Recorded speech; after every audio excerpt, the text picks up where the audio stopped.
OU arts కళాశాలలో విద్యార్థులు సంబరాలు చేసుకున్నారు. రేపు ముఖ్యమంత్రిగా రేవంత్ రెడ్డి ప్రమాణం చేయనున్న నేపథ్యంలో బాణసంచా కాలుస్తూ కేక్ కట్ చేశారు.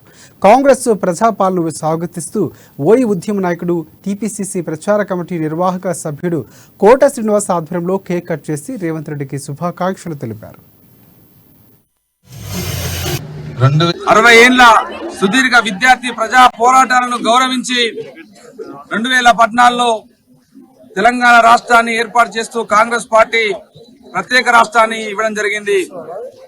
మరి ఆ పోరాడి సాధించుకున్న రాష్ట్రంలో ఒక అహంకారపూరితమైనటువంటి పాలన నెలకొని ఇలా అవకాశవాద రాజకీయాలతోటి తెలంగాణ ఉద్యమంలో చొరబడ్డటువంటి కేసీఆర్ 10 ఏళ్ల కాలంలో విద్యార్థుల జీవితాల్లో, ప్రజల జీవితాల్లో చీకటి నింపిండు. ఈ దొరల గడీల అహంకార పాలనను బద్దలు కొడుతూ ఇలా రేవంత్ అన్న సారథ్యంలో ప్రజా పాలనను స్వాగతిస్తూ ఇలా విద్యార్థులు, రైతులు, మహిళలు, కార్మికులు సబ్బండ